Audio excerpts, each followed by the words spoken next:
یا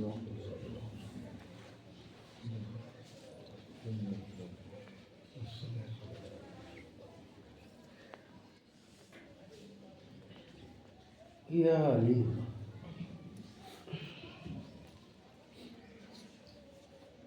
لا حول ولا قوة الا باللہ العلی العظیم اعوذ باللہ من الشیطان اللعین الرجیم بسم اللہ الرحمن الرحیم الحمدللہ الذی نور قلوبنا بولی الحسین و اخیہ و ابنہ و ابیہ و امہ و بنیہ و شیعتہ و موالیہ و اجلا عیوننا بالبقاء فی عزائہ و مصیبتہ و جعل ہاتین المحبتین وسیلۃ لنا فی نیل قربتہ و تحصیل رحمتہ و حمد من تم علیہ نعمتہ و صرف عنہ نقمتہ ثم الصلاۃ والسلام علی سید اصل ما فی الوجود سر اللہ فی کل موجود نقطۃ دائرۃ الوجود صاحب لواء الحمد والمقام المحمود مولا و مولا الثقلین جد الحسن والحسین ابی القاسم محمد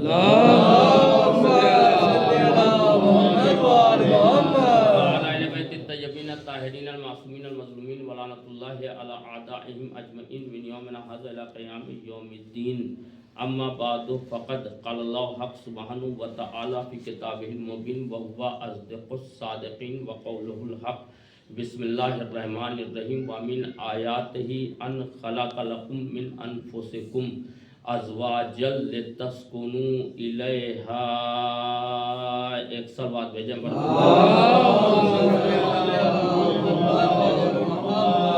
سے گزارش ہے کہ ایک مرتبہ سورہ الحمد 3 مرتبہ سورہ توحید کی تلاوت فرما کر مرحومہ یاسمین رضوی بنت قاسم علی کی روح کو احسان سے بسم اللہ الرحمن الرحیم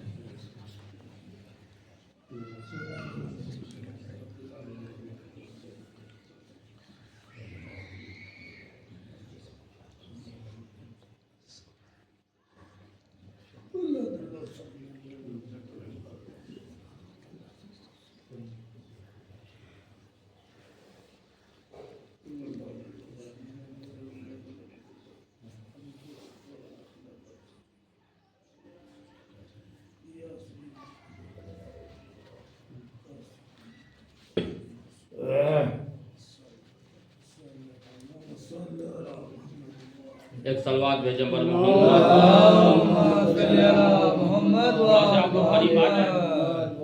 تھوڑا سے جو ہے وہ ایک سلوات بھیجیں پر محمد بہرحال کیونکہ ایک مرحومہ کے ایصال ثواب کی مجلس ہے اور کیونکہ یقیناً اسلام میں عورت کی اہمیت اور اسلام میں عورت کا مرتبہ اور اسلام میں عورت کی فضیلت اور عظمت کیا ہے، عام طریقے سے یقیناً لوگ یہ سمجھتے یہ ہیں کہ عورت کی کوئی اہمیت نہیں ہے، لیکن آپ یہ اندازہ لگائیں کہ قرآن نے اسلام نے 1400 سال پہلے اس زمانے میں عورت کی اہمیت کو بتایا کہ جس زمانے میں باپ اپنی زندہ بیٹی کو دفن کرنے کے بعد فخر کرتا تھا، اس دور میں اسلام نے بتایا کہ عورت کی اور لڑکی کی اہمیت کیا ہے اور مقام کیا ہے اور مرتبہ کیا ہے۔ یہی صورتحال آج ہمارے ہاں پایا جاتا ہے کہ ہم یہ سمجھتے یہ ہیں کہ ہماری جو زوجہ ہے وہ ایک نوکرانی ہے، ایک خادمہ ہے، اور ایک جو ہے وہ ہمارے لیے جو ہے وہ خدمت کرنے کے لیے، اور نوکرانی سمجھتے ہیں ہم اپنی زوجہ کو۔ ذرا سے بھی جو ہے کھانے میں کوئی کمی نکل آئی تو فوراً ناراض ہو گئے، ذرا سا کوئی کام نہیں ہوا فوراً ہم بگڑ گئے۔ تو اب آپ دیکھیں کہ قرآن جو ہے وہ عورت کی اہمیت کیا بتا رہا ہے، زوجہ کا مقام کیا ہے، زوجہ کی اہمیت کیا ہے۔ قرآن یہ کہہ رہا ہے بسم اللہ الرحمن الرحیم وَمِنْ آیَاتِهِ أَنْ خَلَقَ لَكُم مِّنْ أَنفُسِكُمْ أَزْوَاجًا لِتَسْكُنُوا إِلَيْهَا۔ بہرحال کیونکہ ایک مرحومہ کے ایصال ثواب کی مجلس ہے اور کیونکہ شوہر نے اپنی زوجہ کے لیے ایصال ثواب کی مجلس کا اہتمام و انتظام کیا ہے، تو کوشش یہ کروں گا کہ اس مجلس میں چند باتیں، چند معروضات جو ہے وہ گوشگزار کرنا ہے۔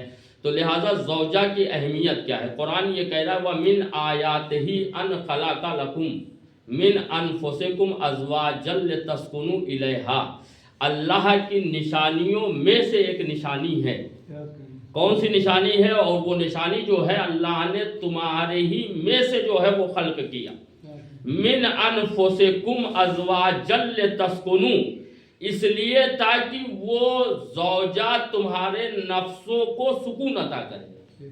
من انفسکم ازواجا لتسکنوا الیہا، جو تمہارے ہی میں سے ہم نے خلق کیا. کس لیے خلق کیا؟ اس لیے خلق کیا تاکہ تمہاری زوجہ جو ہے وہ تمہارے نفسوں کے سکون کا ذریعہ بنے.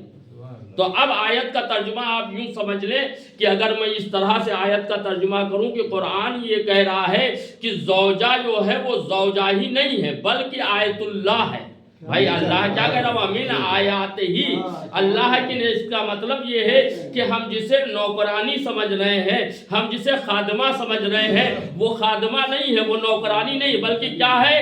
آیت اللہ ہے. اب آج کے اعتبار سے ہر کسی کے نام کے آگے آیت اللہ لگا دینا اور ہوتا ہے، حقیقت میں آیت اللہ ہونا اور ہوتا ہے. نہیں پوری توجہ چاہتا ہوں کہ مجھے اس سے بحث نہیں ہے کہ کتنے لوگ ہیں کتنے نہیں ہیں، لیکن بہرحال جو پڑھنا ہے وہ آپ تک، اور آپ سب جو ہے وہ مزاج سے واقف ہے کہ کوشش یہ رہتی ہے کہ جو مناسبت ہوتی ہے، جو موقع اور محل ہوتا ہے، اسی اعتبار سے گفتگو کرنے کی کوشش کرتا ہوں. نہ بہت زیادہ مطالعہ ہے اور نہ بہت زیادہ علم ہے، لہٰذا آیت اللہ جو ہے وہ ہر نام کے آگے لگا دینا یہ کوئی کمال نہیں ہے.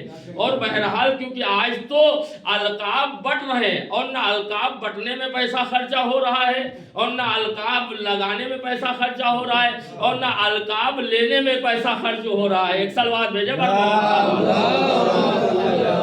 نام کے آگے آیت اللہ لگا دینا، جیسے عام طریقے سے ہمارے جیسے چھوٹے مولوی صاحبوں کے نام کے آگے لوگ جو چاہتے یہ ہیں حجت الاسلام لگا دیا. اب بھائی پتہ یہ چلا کہ جو اپنے گھر کی حجت نہ ہو وہ اسلام کی حجت کیسے ہو؟ بھائی جو اپنے گھر کی حجت نہ ہو وہ اسلام کی حجت کیسے ہو سکتا ہے؟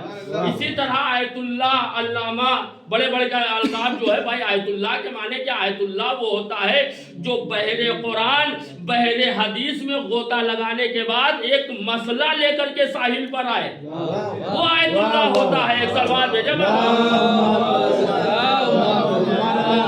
تو اب اللہ جو ہے وہ زوجہ کو کیا کہہ رہا ہے؟ آیت اللہ کہہ رہا ہے. مطلب کیا ہے کہ زوجہ جو ہے وہ کیا ہے؟ بیوی جو ہے وہ کیا ہے؟ آیت اللہ ہے، یعنی اللہ کی نشانی ہے.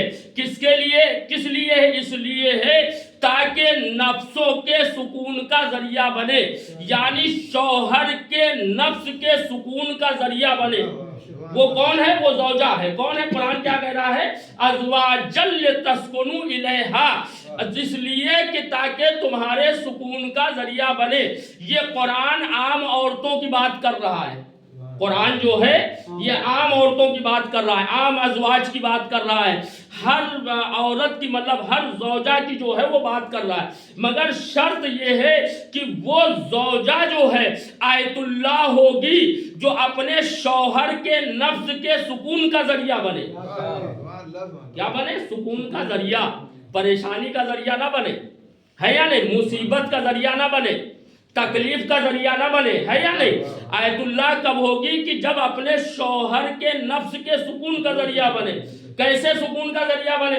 بھائی پتہ یہ چلا کہ شوہر دن بھر کا تھکا ماندہ جو ہے وہ گھر میں داخل ہوا، اس لیے داخل ہوا تاکہ ہمیں کچھ راحت مل جائے، ہمیں کچھ آرام مل جائے، ہمیں کچھ سکون مل جائے. ابھی وہ گھر میں قدم رکھا ہی تھا کہ زوجہ جو تھی وہ لسٹ لیے کھڑی ہے. ایک سلوات بھیجے. بیوی جو ہے وہ لسٹ لیے کھڑی ہے.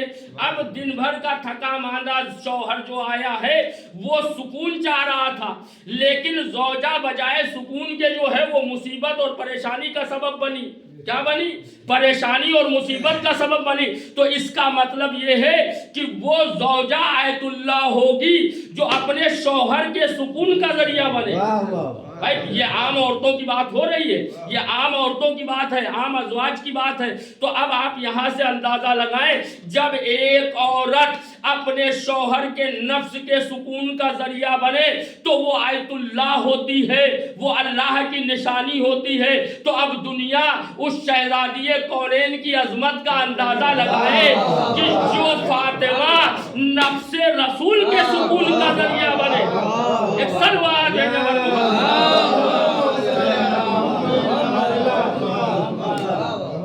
بھائی، وہ فاطمہ کا مقام کیا ہوگا، اس شہزادی کا مرتبہ کیا ہوگا کہ جو نفس رسول کے سکون کا ذریعہ بنے۔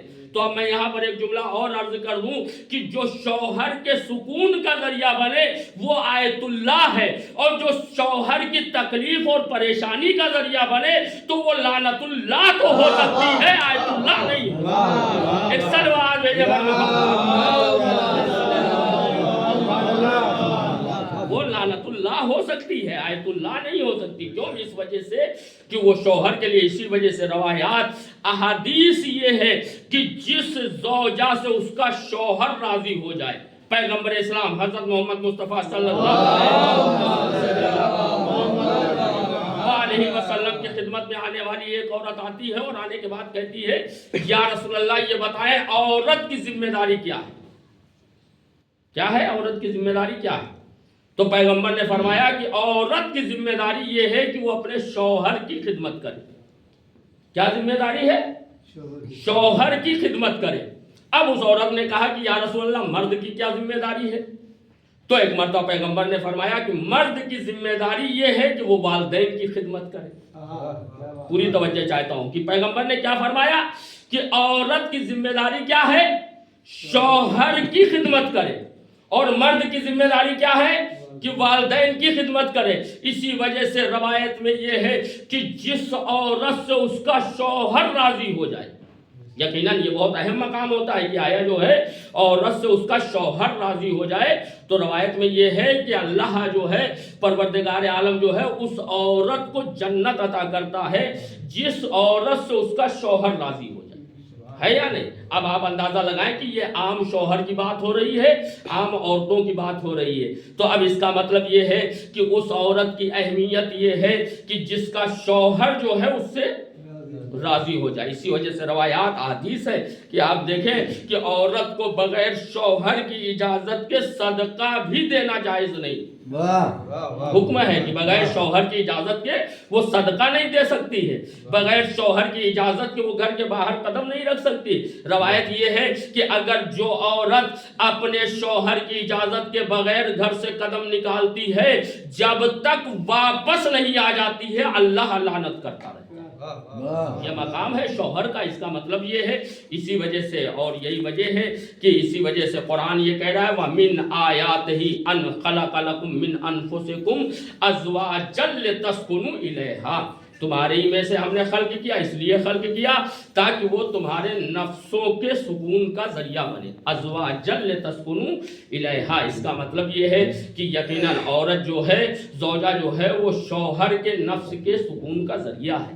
اور یہی وجہ ہے کہ قرآن نے اور اسلام نے جو عورت کی اہمیت اور جو عورت کا مقام بیان کیا ہے، اس زمانے میں، اس ماحول میں جو ہے پروردگار عالم نے عورت کی اہمیت کو اور لڑکی کی اہمیت کو بتایا کہ جس زمانے میں باپ بیٹی کو زندہ دفن کرنے کے بعد فخر کرتا تھا، جبکہ آپ جو ہے جو حکمائے فلسفہ ہیں جنہوں نے جو ہے تعریف کی ہے، حکیموں نے، فلسفیوں نے جو تعریف کی ہے نطفے کے حوالے سے، تو حکیم فلسفیوں نے جو نطفے کی تعریف کی ہے وہ اس طرح سے کی ہے۔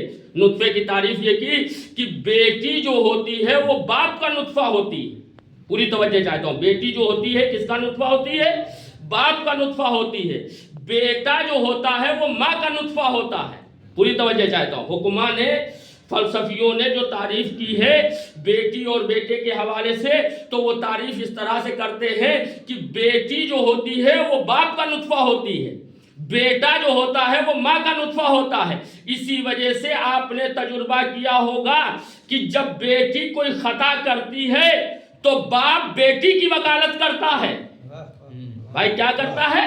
باپ بیٹی کی وکالت کرتا ہے۔ بیٹا جب کوئی خطا کرتا ہے تو ماں بیٹے کی وکالت کرتی ہے۔ ایک سلوات بھیجے بر محمد۔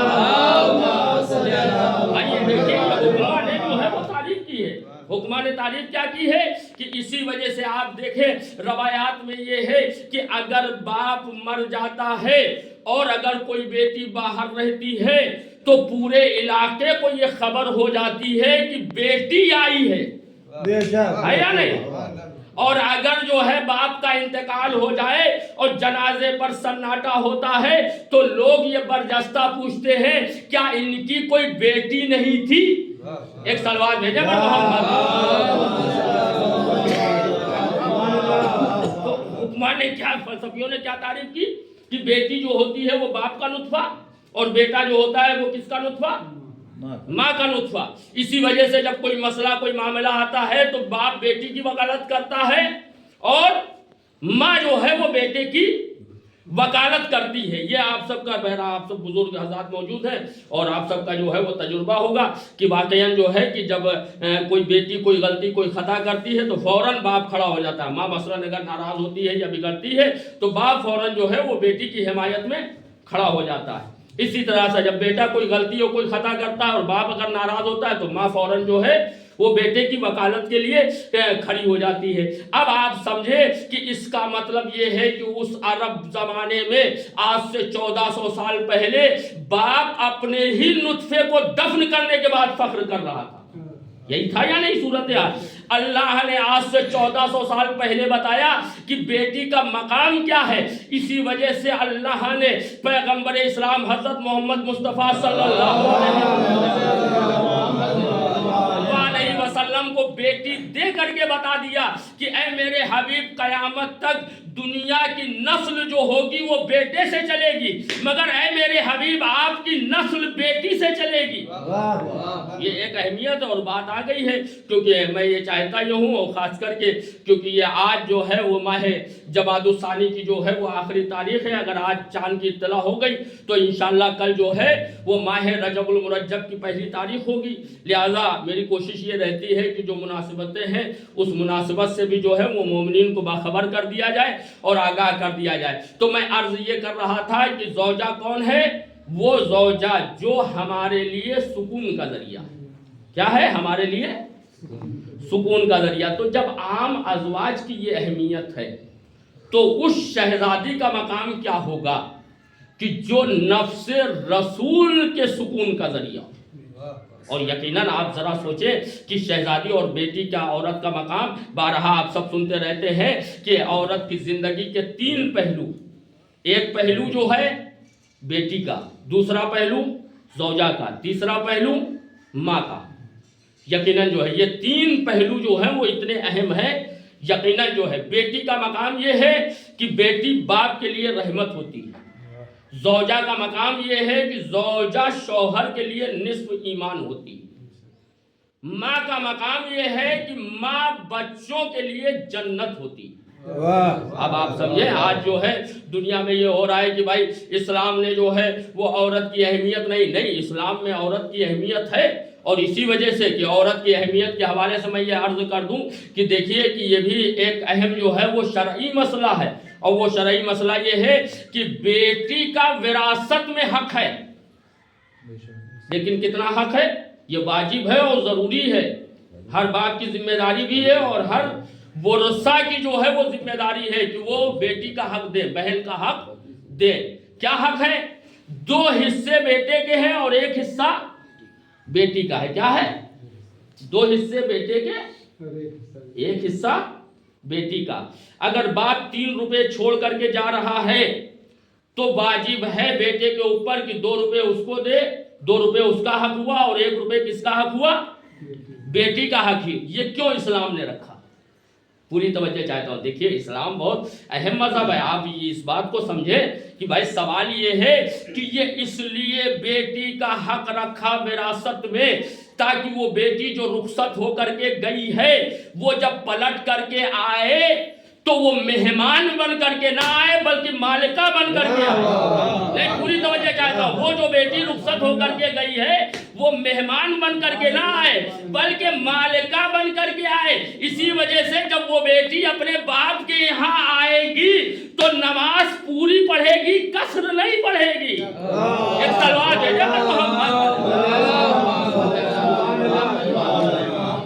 نماز جو پڑھے گی وہ کتنی پڑھے گی؟ پوری پڑھے گی, قصر نماز نہیں پڑھے گی. اسی لیے اسلام نے جو ہے میراث میں اس کا حق رکھا. اور پھر اس کے بعد جو ہے آپ یہاں سے اندازہ لگا لیں کہ یہ ہوتا ہے کہ ارے بھائی وہ بیٹی کا حق جو ہے، بہن کا حق، اور اس طریقے کے تمام مسائل، جبکہ واجب ہے اور شرعی ذمہ داری ہے۔ اگر آپ بہن کا حق نہیں دے رہے ہیں تو آپ غاصب کہلائیں گے۔ لہٰذا جو شریعت میں وراثت میں جو حق بنا ہے وہ بہن کا حق ہے، لہٰذا آپ کا فرض یہ ہے کہ آپ بہن کا حق ادا کریں۔ یہ ایک مسئلہ ہو گیا۔ دوسرا مسئلہ یہ ہو گیا، پوری توجہ چاہتا ہوں، دوسرا مسئلہ یہ ہوا کہ اب آپ یہ کہیں گے کہ یہ تو دھوکہ، یہ تو گھاٹا ہوا۔ بھائی گھاٹا کیسے ہوا؟ بیٹی اگر ایک حصہ بیٹی کا اور بیٹے کا 2 حصہ، تو جو بہو لا رہے وہ بھی تو ایک حصہ لے کر کے آ رہی ہے۔ بھائی وراثت کا ایک سلوات بھیجے پر محمد عرض یہ کر رہا تھا کہ واقعاً جو ہے تو بیٹی باپ کے لیے رحمت، اور جو ہے وہ زوجہ شوہر کے لیے نصف ایمان، ماں بچوں کے لیے جنت۔ کیا؟ جنت۔ اب آپ سمجھے کہ نہیں؟ اس کا مطلب یہ ہے، اب آپ اندازہ لگائیں شہزادی کونین کا مقام کیا ہے، شہزادی کا مرتبہ کیا ہے۔ وہ عام بیٹی جو اپنے باپ کے ہاں آتی ہے تو وہ باپ کے لیے کیا ہوئی؟ رحمت، شوہر کے لیے کیا ہوئی؟ نصف ایمان، بچوں کے لیے کیا ہوئی؟ جنت۔ ماں کا مقام کتنا اہم ہے؟ جنت۔ اسی وجہ سے پوری توجہ چاہتا ہوں جو بات میں آپ تک اب دنیا شہزادی کونین کی عظمت کا اندازہ لگائے کہ فاطمہ کا مقام کیا ہے۔ فاطمہ اس باپ کے لیے رحمت ہے جو خود رحمت للعالمین ہے۔ فاطمہ اس باپ کے لیے رحمت جو خود رحمت للعالمین۔ شہزادی کونین اس شوہر کے لیے نصف ایمان جو خود کل ایمان ہے، اور شہزادی ان بچوں کے لیے جنت جو بچے جنت کے جوانوں کے سردار ہیں۔ ایک سلوات بھیجے۔ اب بات آ گئی ہے تو ایک بات اور آپ کو تک پہنچانا چاہتا ہوں۔ اکثر و بیشتر جو ہے ہمارے یہاں یہ بحث اور یہ گفتگو ہوتی رہتی ہے اور ہم سب یہ کہتے ہیں کہ عورت ناقص العقل ہے۔ پوری توجہ چاہتا ہوں جو بات میں آپ کو تک پہنچانا چاہتا ہوں، شہزادی کونین کا مقام، شہزادی کونین کی عظمت، شہزادی کونین کی فضیلت، کیونکہ ماہ جمادی الثانی کی آج آخری تاریخ اور یہ پورا مہینہ شہزادی کونین سے منسوب ہے۔ آپ سب نے بہرحال ایام فاطمیہ کے حوالے سے بہت سارے پروگرام کیے ہوں گے اور شہزادی کی ولادت کے حوالے سے بھی محفل وغیرہ بھی کیا ہوگا، لہذا کیونکہ ایک مرحومہ کے ایصال ثواب کی مجلس ہے، ظاہر سی بات ہے کہ مرحومہ جو ہے وہ زوجہ بھی تھی اور ماں بھی تھی، اور ظاہر سی بات ہے کہ جب زوجہ اور ماں تھی تو بیٹی بھی تھی، لہذا میں یہ چاہتا یہ ہوں کہ یہ تینوں پہلو جو ہے وہ آپ تک پہنچا دیے جائیں، لیکن اسی کے ساتھ ساتھ شہزادی کونین کی عظمت اور فضیلت بھی جو ہے وہ آپ تک پہنچا دی جائے۔ پوری توجہ چاہتا ہوں۔ دیکھیے عورت کی زندگی کے 3 پہلو وہ ہیں جو ناقص ہے۔ پوری توجہ چاہتا ہوں، یہ پیغام ہے آج کی مجلس کا۔ پہلی چیز ناقص العقل، یہ روایات اور احادیث اور باقاعدہ طریقے سے یہ ثابت ہے کہ عورت ناقص العقل۔ دوسرا دیکھیے ایک بات اور میں عرض کر دوں، ایک ہوتا ہے عیب اور ایک ہوتا ہے نقص۔ پوری توجہ چاہتا ہوں، عیب الگ ہے، نقص الگ ہے۔ ایک سلوات بھیجے پر محمد۔ عیب ہونا یہ برائی ہے، نقص ہونا یہ کمی ہے۔ پوری توجہ چاہتا ہوں، کمی میں اور عیب میں فرق ہے۔ کمی ہونا الگ ہے اور عیب ہونا الگ ہے۔ پوری توجہ چاہتا ہوں، دیکھیے یہ پیغام ہے اور اگر آپ تک پہنچ جائے، دیکھیے عیب الگ ہوتا ہے اور کمی الگ ہوتی ہے۔ کمی جو ہے وہ عیب نہیں مانا جاتا۔ میں مثال دے دوں، مثال کے طور پر یہاں پر آیت اللہ سستانی دامت اللہ العالی جو ہے وہ تشریف لے آئے، اور وہ تشریف لے آئے، مجلس ہمیں پڑھنی ہو، اب کیونکہ ظاہر سی بات ہے کہ آیت اللہ تشریف لائے ہیں تو اب ہر شخص یہ چاہے گا بانی مجلس اور بانی پروگرام یا جو بھی ہے، اگر دیکھا کہ بھائی آیت اللہ آ گئے ہیں تو اب وہ بہرحال ہر آدمی کی اور ہماری بھی ایک چاہت اور خواہش یہ ہوگی کہ بھائی اب سرکار تشریف لے آئے ہیں تو ہم کیا جسارت کریں کہ ان کے سامنے ہم ممبر پہ بیٹھے یا مجلس پڑھیں۔ تو اب آیت اللہ سستانی دامت اللہ العالی اگر تشریف لے آئیں تو آپ ان سے یہ کہیں کہ سرکار جو ہے وہ آپ اردو میں آدھا گھنٹہ مجلس پڑھ دیجئے، آپ اردو میں آدھا گھنٹہ مجلس پڑھ دیں تاکہ مرحومہ کے ایصال ثواب کی مجلس ہو جائے۔ تو وہ جواب یہ دیں گے کہ بھیا ہم اردو میں تو نہیں پڑھ پائیں گے، ہماری زبان عربی ہے لہذا ہم عربی میں پڑھ دیں گے۔ تو یہ عیب نہیں ہے، یہ کمی ہے۔ کیا ہے یہ؟ کیا ہے یہ؟ عیب نہیں ہے، یہ کیا ہے؟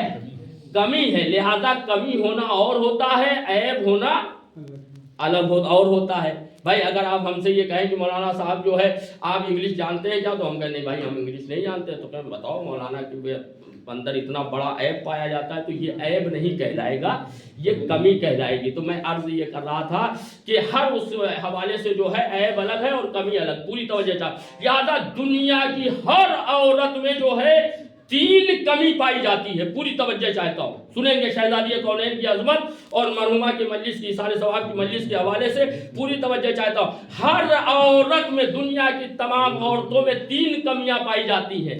پہلی کمی کیا ہے؟ ناقص العقل. دوسری کمی کیا ہے؟ ناقص العبادہ. تیسری کمی کیا ہے؟ ناقص المیراث. پوری توجہ چاہتا ہوں. یہ 3 کمیاں جو ہے وہ ہر عورت میں پائی جاتی ہے. کون سی 3 کمیاں؟ پہلی کمی ناقص العقل، دوسری کمی ناقص العبادہ، تیسری کمی ناقص المیراث. ایک صلوات بھیجے بر محمد. دنیا کی ہر عورت میں یہ تینوں کمیاں پائی جاتی ہیں یا نہیں پائی جاتی؟ اسی وجہ سے روایات میں اور احادیث کے حوالے سے ہے کہ عورت سے جو ہے کوئی بھی بات اگر عورت کہے تو کوشش یہ کرو کہ آپ اس کی بات کو ٹال مٹول کرو. یہاں تک روایت میں یہ ہے کہ اگر زوجہ آپ سے نماز کے لیے کہے کہ اذان ہو رہی ہو نماز پڑھنے جاؤ اور آپ آنا بھی چاہ رہے تھے، تو اگر زوجہ کہہ دے تو اب آپ 2-4-5 منٹ تاخیر سے ہی نکلیں. یہ حکم ہے. ایک ہمارے ہاں کافی عرصہ پہلے جو ہے بتاتے ہیں لوگ کہ ایک عالم دین تھے بہرائچ میں، اور ان کی کچھ طبیعت ناساز ہوئی اور وہ دوسری جگہ کہیں جمعہ پڑھانے جاتے تھے اور ان کی طبیعت ناساز تھی. اور انہوں نے ایک دن قبل ہی مومنین کو اطلاع کر دیا تھا کہ بھائی ہماری طبیعت ناساز ہے اور ہم کل جمعہ پڑھانے نہیں آ پائیں گے. بہرحال تو مومنین مطمئن ہو گئے کہ اب مولانا جو ہے وہ کل نماز جمعہ نہیں ہوگی. لیکن جب جمعے کا وقت آیا تو کیا دیکھا کہ مولانا صاحب چلے آ رہے ہیں. تو مومنین نے کہا کہ سرکار آپ نے تو منع کیا تھا کہ طبیعت ناساز ہے اور آپ پھر کیوں آ گئے، آپ نے کیوں زحمت کی؟ تو انہوں نے کہا مسئلہ یہ ہوا کہ وہ میں نہیں آتا، لیکن ہماری زوجہ نے کہہ دیا کہ جمعہ پڑھانے مت جانا طبیعت خراب ہے. ایک صلوات بھیجیں پر محمد. تو پہلے چیز کیا ہو گئی عورت کے اندر؟ ایک نقص کیا؟ ناقص العقل. اب دوسری دلیل سنیے، ناقص العبادہ. عبادت میں نقص ہے. مرد کے اوپر 5 وقت کی نماز پورے سال واجب. ایک وقت کی نماز اس کے لیے قضا نہیں ہو اور معاف نہیں ہے. مگر ہر عورت کے لیے حکم یہ ہے کہ جو مہینے میں 2-4 دن گزرتے ہیں اس کی وہ نماز معاف ہے یا نہیں؟ اب کیونکہ کل آنے والی تاریخ اگر چاند ہو گیا تو کیونکہ 5ویں امام محمد باقر علیہ السلام 5 سے 10 منٹ اور ربط مصائب اور ختم دعا. جلدی سے یہ اہم بات جو ہے وہ آپ سن لیں. تو ناقص العبادہ ہر عورت ہے یا نہیں؟ 5ویں امام نے ابو حنیفہ سے کیا پوچھا تھا کہ ابو حنیفہ ہم نے یہ سنا ہے کہ تم جو ہے قیاس سے کام لیتے ہو. تو بہت سارے، اب کیونکہ وقت نہیں، بہت سارے امام نے سوالات کیے تھے. اس میں سے امام کا ایک سوال اور تھا. وہ سوال امام کا یہ تھا کہ ابو حنیفہ یہ بتاؤ نماز اہم عبادت ہے یا روزہ اہم عبادت ہے؟ تو ابو حنیفہ نے کہا کہ مولا وہ نماز اہم عبادت ہے. تو امام نے ابو حنیفہ کے سامنے یہ دلیل رکھی کہ اے ابو حنیفہ اگر نماز اہم عبادت ہے تو عورت کی نماز معاف کیوں ہے اور روزے کی قضا واجب کیوں ہے؟ امام نے ابو حنیفہ سے کہا کہ اگر اہم عبادت ہے نماز تو نماز کی قضا ہونی چاہیے تھی. روزہ اگر کمتر عبادت ہے، مفضول عبادت ہے، تو روزے کی قضا معاف ہونی چاہیے تھا. لیکن جب تم یہ کہہ رہے ہو نماز اہم عبادت ہے تو اے ابو حنیفہ ہمیں قیاس سے بتاؤ کہ آیا نماز اگر اہم عبادت ہے تو پھر عورت کی معاف کیوں ہے اور روزے کی قضا واجب کیوں ہے؟ تو اگر یہ دلیل رکھی جائے تو اس کا مطلب روزہ اہم عبادت ہوئی یا نہیں؟ ایک سلوات بھیجے برما. اب ابو حنیفہ کیونکہ قیاس سے ابو حنیفہ جواب دیتے تھے تو امام نے ابو حنیفہ کو اس طرح سے جو ہے وہ کہا کہ بھائی اگر تم یہ کہہ رہے ہو نماز اہم عبادت ہے تو پھر اللہ کو نماز کی قضا کرنی چاہیے تھی، روزے کی قضا واجب نہیں ہونی چاہیے تھی. لیکن اللہ نے نماز کی قضا کو معاف کر دیا، روزے کی قضا کو کہا کہ تمہیں رکھنا ہے یا نہیں؟ روزے کی قضا رکھنا پڑے گی، نماز کی قضا نہیں۔ تو اب ابو حنیفہ جو تھے وہ بہرحال تب امام جب کافی دیر ہو گئے تو بہت سارے اس میں سوالات تھے، میں نے کہا وقت نہیں ہے، لہذا جو ہے وہ جب امام تمام کام سے فارغ ہوئے تو امام نے کہا سنو، اس کی وجہ یہ ہے کہ نماز اہم عبادت ہے، روزہ نماز افضل عبادت ہے، روزہ مفضول ہے، لیکن نماز کی قضا اس لیے نہیں ہے کہ اس مسئلے سے ہر مہینے اسے دوچار ہونا پڑے گا، لہذا اس کی قضا دشوار تھی۔ روزہ کیونکہ سال میں ایک مرتبہ آتا ہے، لہذا اس کی قضا آسائی صلوات بھیجے پر محمد۔ یہ دو چیزیں ہو گئی، ناقص العقل، ناقص العبادہ۔ تیسری بات سن لے، پوری توجہ چاہے تو، عورت ناقص المیراث۔ بھائی ناقص المیراث ہے یا نہیں عورت؟ کس طریقے سے ناقص المیراث؟ بھائی مرد کو دوہرا حصہ، عورت کو ایک گہرا حصہ، پوری توجہ چاہتا ہوں، مرد کو دوہرا حصہ ملے گا، عورت کو ایک گہرا حصہ ملے گا، لہذا کیا ہوئی عورت؟ ناقص المیراث ہوئی۔ پوری توجہ چاہتا ہوں، کیا ہوئی؟ ناقص المیراث۔ اس کا مطلب یہ ہے کہ دنیا کی ہر عورت کے اندر یہ تین نقص پائے جاتے ہیں، یہ تین کمیاں پائی جاتی ہیں ہر عورت میں۔ عورت ناقص العقل بھی ہوتی ہے، عورت ناقص العبادہ بھی ہوتی ہے، عورت ناقص المیراث بھی ہوتی ہے، لیکن یہ شہزادی کونین جناب فاطمہ کا مقام ہے کہ عقل کا عالم یہ ہے کہ معصومہ ہے۔ بھائی معصوم کے اندر کوئی کمی نہیں ہوتی ہے۔ ایک سلوات بھیجا،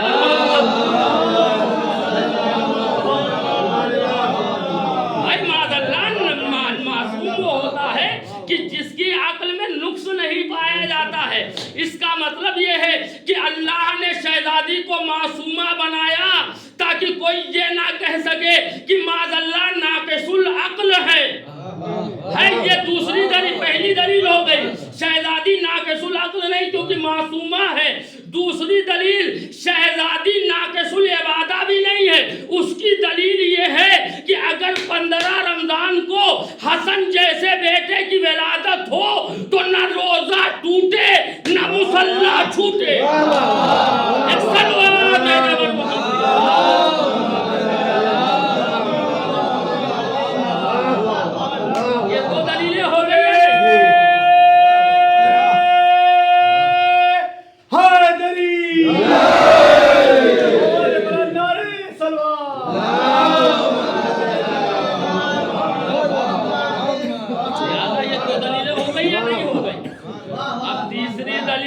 عورت میراث کے اعتبار سے کیا ہے؟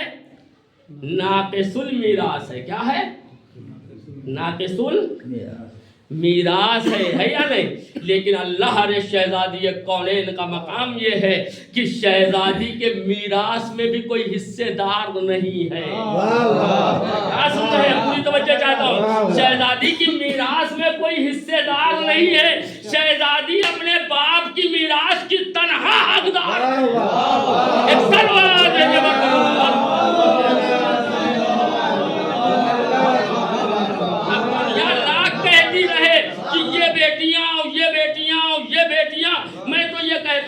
کہ تم 3 نہیں 3000 بیٹیاں بنا لو مگر حسن اور حسین جیسے نواسے کہاں سے؟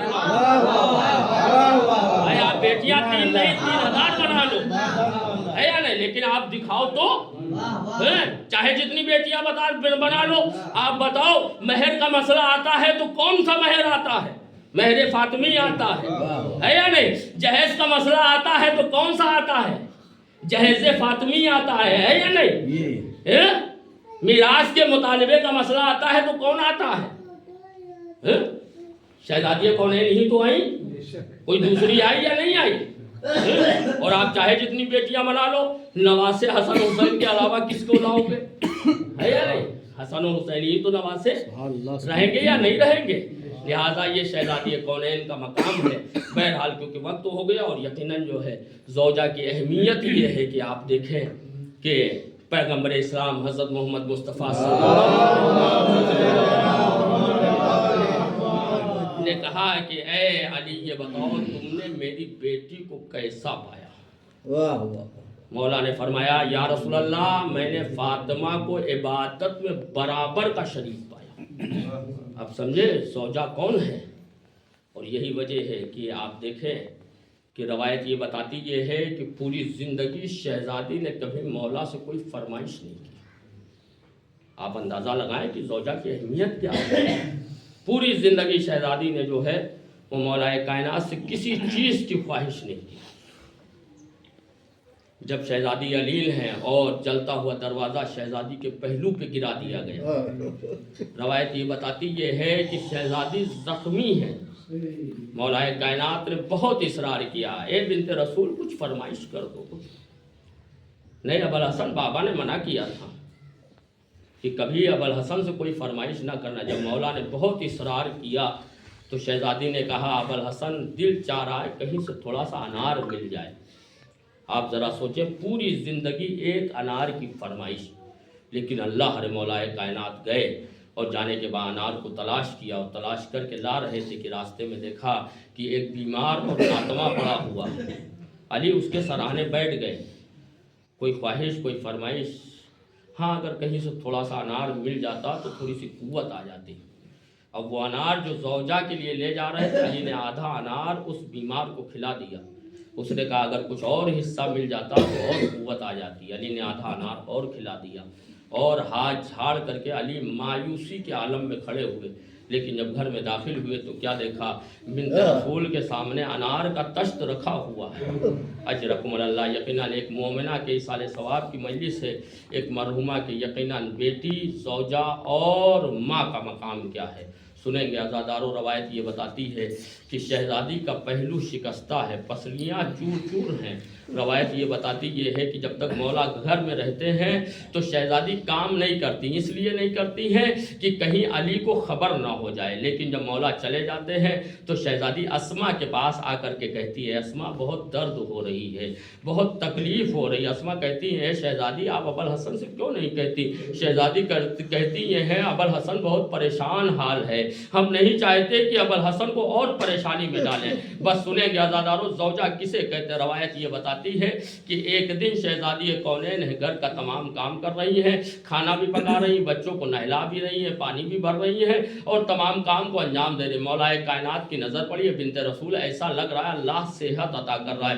شہزادی نے کہا نہیں ابوالحسن، اللہ صحت نہیں عطا کر رہا ہے، بلکہ میں یہ تمام کام اس لیے کر رہی ہوں، ہو سکتا ہے کل میں نہ رہوں تو اے ابوالحسن میرے بچوں کو کون نہلائے گا، میرے بچوں کو کون کھانا کھلائے گا، میرے بچوں کا لباس کون بدلائے گا۔ روایت یہ بتاتی ہے شہزادی علی کے قریب آئی اور آنے کے بعد کہتی ہے ابوالحسن میں چاہتی یہ ہوں کچھ دل کی باتیں تم سے کر لوں۔ مولا نے فرمایا اے بنت رسول تمہیں حق ہے کہ تم دل کی باتیں کر لو۔ آواز دی ہے ابوالحسن پہلی بات یہ ہے کہ اے ابوالحسن میرے بچوں کا خیال رکھنا۔